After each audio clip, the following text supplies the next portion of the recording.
trying to take a swing. Batter up, batter up, batter up, batter up. Hello, everybody. This is Michaela Spalding, and tonight's podcast on the Dirt on Diamonds, we have Emily Waldon. She is a Detroit Tigers MILB player evaluator. She's also one of the head writers at 2080 Baseball. We're going to go ahead and give her a call.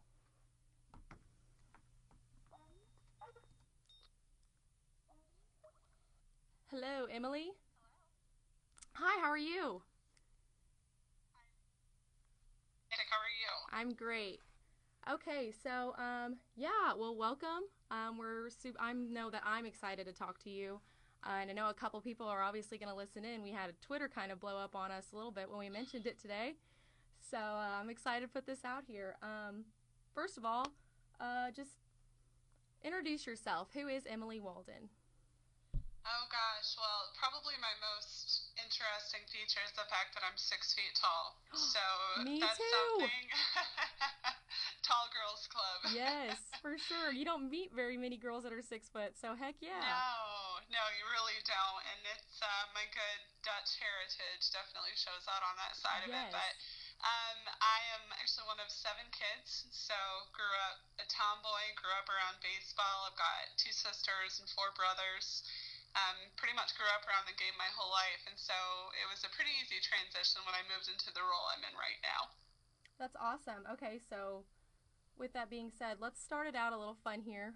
With the people that I bring on, they usually, go right into serious questions, but for this, and the fact that I think it would be a little bit better, okay, so I always like to obviously have people on here display who they are instead of just like logistics. So, what's your favorite hobby? Favorite teams, baseball and otherwise? Who's your favorite player? Oh gosh, lately I've been working out a lot, which is something I'm kind of getting more of a hang of. I'm definitely not an expert, but trying to work on more of a healthy lifestyle. And then I would say probably photography. Kind of a self-taught photographer, and I've been trying to kind of tie that in with my baseball work as well, and so that's been really fun. And as far as favorite teams, definitely have to go with the Tigers first. Got to go with the home state guys, as far as National League, big Cubs fan. My grandparents were lifelong fans, and so we'd go visit them in Illinois, and I'd watch games with my grandpa and grandma. So they hold a special spot. And then as far as favorite player, that is tricky. That's a tricky Yes. question. I'm going to go kind of stereotypical for a Michigan girl and say Miguel Cabrera, There you go. just because he's got a really unique balance of fantastic fan interaction and then just an absolute explosive player. So I think he's kind of that package deal as far as getting people on the bandwagon with him. So That's awesome. I love hearing that, and I like that you like players because of their passion. I think that's great. I'm an Orioles fan. They might not be winning games all the time, or the players might not be, whatever, but watching them play is half of the reason you watch the sport in general. So I love that you said that. Okay, so we'll put it out there. What's your Twitter handle, so after this, people can go ahead and follow you? yes, my Twitter handle is first and last name, so it's Emily Waldon, Waldon, and then it's 2080 after the publication I write for, so Emily Waldon 2080. Okay, awesome. Okay, so going into this, when did you get started with the Tigers? Did you pick them? And what made you want to work as a writer and talent evaluator for MILB? It really was kind of an interesting process that fell into place. I live pretty much in the backyard of the Tigers low A club in West Michigan, the Whitecaps. And so I would go to games there all the time, and obviously it wasn't hard for me to get on board with, enjoying attending, and I've always kind of been somebody who would evaluate from the seats, just studying the players, the way they act, the way they are out on the field, their movements, all that kind of stuff. And I've always loved to write on top of it, and so it really kind of came down to me taking a chance and getting the courage to put myself out there, because when you create something, there's really nothing scarier than putting it out for all the world to see. Oh, no It's kidding. one of the most terrifying things you can do. So it really came down to me taking a chance, and some really incredible people. I mean, it would take the next hour for me to list off everybody who supported me. But just people who saw the passion that I had, and they've been just really helping me along the way. And I've got so far to go, but I've just come so far all at the same time, and it's been an incredible journey so far. I mean, honestly, just watching from your Twitter, and I got the Twitter account maybe not even a year ago, and started following you, and you could tell automatically that you loved what you were doing. I think I direct messaged you, and I was like, oh my gosh, thank you for the follow, because watching you and your passion for what you do and writing and everything was just awesome in itself. So, Oh, thank you. no problem.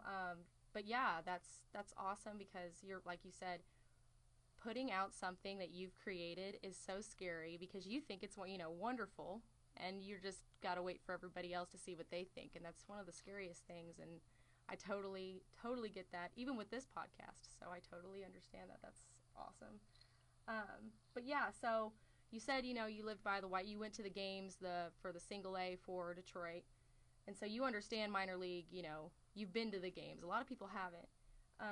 With that being said, so if you could explain why minor league is so vital and necessary to talk about, because it's not MLB, and so people might think, oh, it's not sexy enough to talk about, But for my listeners and even me to understand more, could you explain the process and why it's so important from your perspective?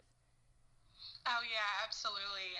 The whole concept of minor league ball was really just very simple for me to kind of grab a hold of, just because I've always been one of those Cinderella story type supporters. And so you see the guys who maybe don't get a second glance from certain people because they don't look the part or they don't act the part, but they're all pushing for the same goal, no matter who it is, no matter tall, short, thin, fat, whatever they are.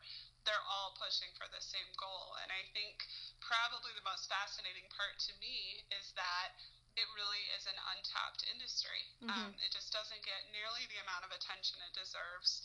And the thing that I gathered, even in my first year of doing any work at the minor league level, is that these guys just want to know if somebody cares. Exactly. They don't get the gratification that they deserve. The pay scale, that's a whole nother topic for another day that I'm less than pleased with, just knowing the type of work these guys do and the investment and the sacrifice that they make. So it's something where it really allows me a chance to kind of give them a voice to whoever is following my work, and hopefully doing it justice, just knowing how hard they are all working out there. And yeah, like I don't even know personally all the levels of pay scales, but from what I've heard from minor league players, they say, oh, maybe I'll get a couple grand, or maybe it's this, but you're pushing me out in the middle of nowhere to do this thing to maybe get somewhere, and it's just crazy the amount of work they put in. I could go on that for days too. So yeah, and this is from what I've seen, and you obviously understand it way more, but yeah. With that, you said you love the Cinderella stories. Have you seen any minor leaguers that have gone pretty far, had that Cinderella story? Oh, absolutely. There was a couple that I've done so much work with the Tigers system specifically that it's been more Tigers-based players, but I'm expanding out a lot this year, so doing more work with Toronto, and then also some of the Yankees and the Phillies prospects as well. So kind of spreading my wings, if you will. So you'll definitely be seeing more work from that. But there was a few guys that I saw. Warwick Saupold, he's an Australian pitcher for Detroit. He got a call up last year. That was really incredible to see. Joe Mantiply, who's now with the Yankees, he got a call up. Guido Knudsen, who's now with the Mariners, he also got a call up. And so it's these guys that you watch the work they do, and it's almost like you feel like a big sister when they eventually get that call, because you're going, I told you you could do it. I told you you could do it. That's awesome. I love that. Love that too. So is there a lot of players that are Australian that come over here, and how does that work essentially, I guess? I would say, and it's something I've been kind of digging more into as well. It really just depends on the specific organization. The Tigers actually just signed another teenager from Australia, Matt Beattie, I believe is his name. He's another pitcher. They have a 16-year-old pitcher from Australia. They signed an 18-year-old outfielder. And the beauty of the Australian League, and I've got some incredible contacts down there, is that they just love the game. They don't look at age. They don't look at, a lot of picky details. They just go, hey, if you can play and if you can hang with us, come play. We all love the game, so let's see what happens. And I know more teams are definitely testing those waters, so I think it'll be interesting to see what moves forward from here. Because I definitely knew we get, Dominican players, we have people from Korea, all kinds of stuff like that. But I didn't even know we were touching base on anything in Australia. That's kind of, I like that. I like that it's becoming, I know some people from Australia, and they watch MLB up here, but it's not huge or anything down there. So if they are playing for that reason, just for it being, fun and everything, I'm kind of excited to see what that's going to come up with up here. It's going to be, but yeah, okay, so you've worked with these people, just, seeing people coming from Australia, wherever it is, but you do mainly work with the Tigers, like you said. What is your average day like?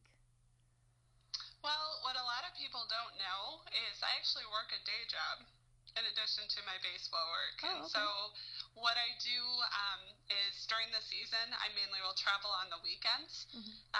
And so I'll do a lot of weekend trips to go to the different levels throughout the system. And like I said, too, I'm expanding a lot. And so branching into more of some of the double and triple A levels of some of the other teams outside of the Tigers. So it really is a lot of weekend travel, a lot of very late nights writing pieces, and really just kind of trying to balance everyday life because I am still very new in the industry. I'm still working, to make a name for myself and kind of establish a foundation with what I'm doing. So have to pay the bills. Unfortunately, rent does not pay itself. So trying to kind of just grind my way through it and hoping it really becomes something bigger someday. Yeah. Well, I mean, from, like I said, so far what I've seen, I went on the 2080 site, saw a couple things you wrote up. You have been giving voice to, minor league players. But when you say you go and watch the different levels through the system, what goes into your evaluation, and what do the people at 2080 expect you to write about in the columns or posts? Yeah, 2080 is really a scouting-based publication. It's run by some former and current scouts who have a very, very deep established time spent in Major League and minor league baseball. And so what I really came on board to do is, if you will, bring a softer side to the scouting perspective. So almost kind of humanizing the verbiage, if you will, just because everybody's mind is not as apt to calculate scouting terminology as quickly as others. It's extremely technical, extremely technical. And so really what my focus has been is really just to kind of bring more of a simpler version of more of the technical speak, really looking for certain keys in the players that are standing out to show that they do have projection for an even bigger future, depending on their age and what position, and just really looking to see what makes them stand out, and then it really falls on me to show why they stand out and what are some of the areas where they could really grow overall. Yeah, that's great. With that being said, you working with the Tigers and working with the minors obviously as well, what do you expect, I guess, or maybe anticipate with move-ups, wins, with just the organization itself this upcoming year? It was a very interesting off-season for the Tigers. They really didn't move in the direction that a lot of people were expecting. Definitely thinking some more moves were going to be made, but it was relatively quiet overall. And so I think this year, Al Avila, the general manager, is hoping to do a little bit more work with some of the guys that they have in the lower levels. So that really should provide kind of an interesting perspective from my position, because they may pull on more of the guys than we're expecting, and they may look to fill some positions from the lower levels. And so I'm extremely excited to see who they utilize and what positions they tend to put some more people into. So I think it's going to be a really fun year. That's awesome. Yeah. So okay. So we talked about that, but with that being said, we've talked about your job, everything.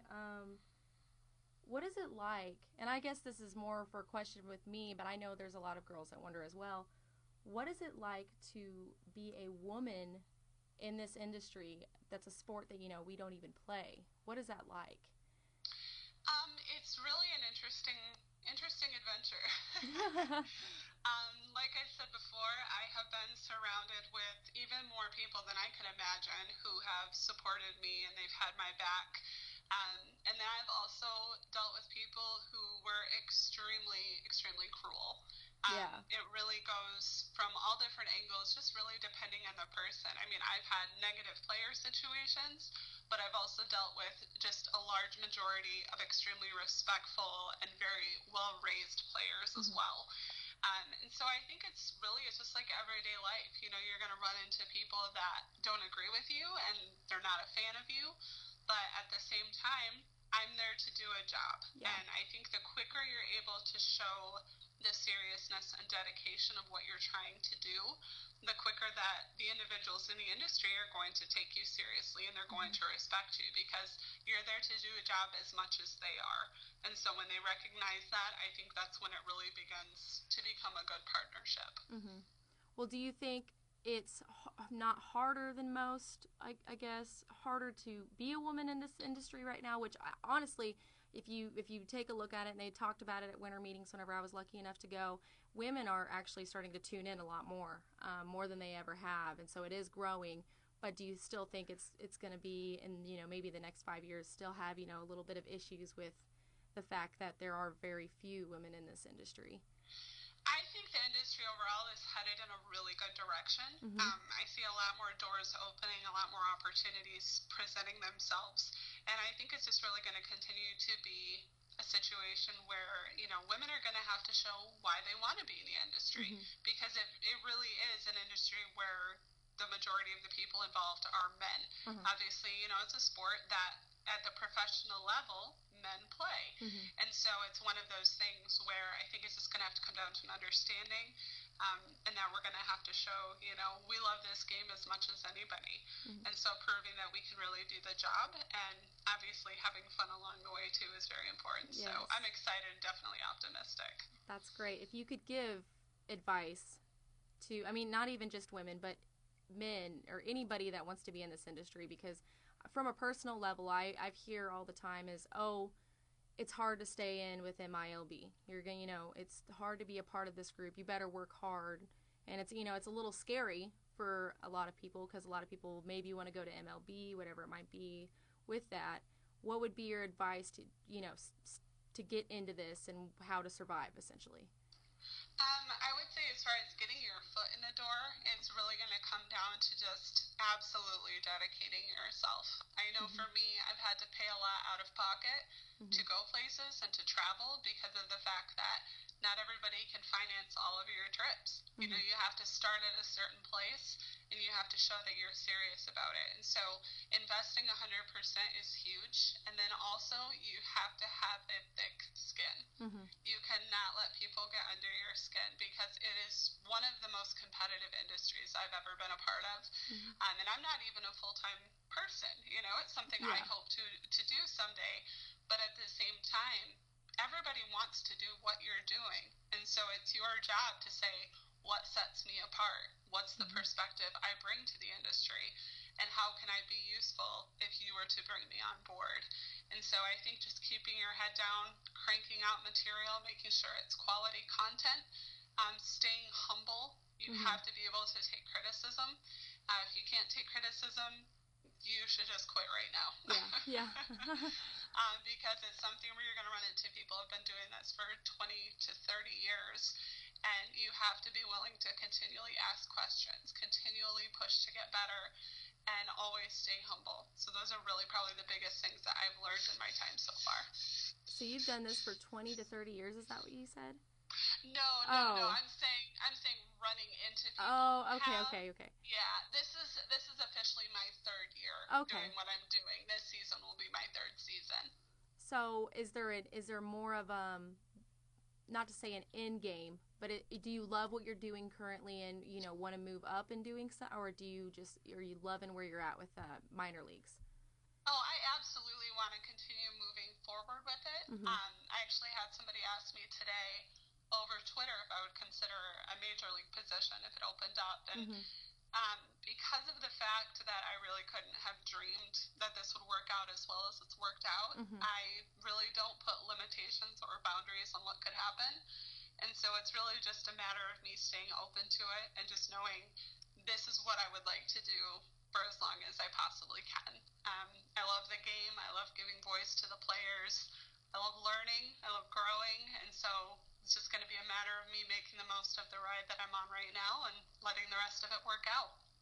Is there like a best experience you can think of with this whole scenario? You say you giving voice to players. Has there been anything that you're like, wow, I think that was my best moment so far in my career? That's a very big question. It is a big question, and a lot of people, if you can't come, that's fine. But is there any time or moment you've been like, wow, this is why I'm doing this? Yeah, I would say probably one of the biggest that definitely comes to mind. I was speaking with a player from Puerto Rico Mm-hmm. who had just gotten to the point where his English was quite good. He came to the States not even knowing English, and he got his English to get really, really good. And I was able to shoot some video footage of one of his pitching debuts at a certain level. Mm-hmm. And he spoke to me after the game and said, do you have a copy of that video that you took today? And I said, yeah, I do. I have it on my phone. And he said, would you be willing to let me have it? And I said, well, I'm sure I could do that for sure. And he started to cry and said, I really want my family to be able to see what I'm doing over here because they can't get here. Oh. And that really I stood there just kind of in shock because you forget about the journey that specifically these international players go on. So many of them come to the States as teenagers. They have no experience here, and they have to leave their family behind with limited forms of communication. Yeah. And so that was something that he told me. He said, I send every picture and every video to my parents that I can get my hands on because I want them to be able to see me and be proud of me. And so that just really touched me so much. Oh my gosh, and so now I I can try imagine. and do that as much as I can for them just because I know how much it means. Oh my gosh, I can only imagine. That is great. That is wonderful. And yeah, you don't even realize half the time when you're doing the things you're doing. It's huge here, and you just expect people to know. But the little, the people are transferring over this country. That's amazing. I'm glad you told that story. Okay, well, I just want to thank you for taking the time out of your day. You sound like you had kind of a busy day, and being a part of this podcast. Is there anything that you would like to say? I'm going to post this, so to the followers that are listening, anything like that. Definitely, you guys should all be following Michaela because she's kind of amazing at what she does. So y'all better follow her right now if you're not already.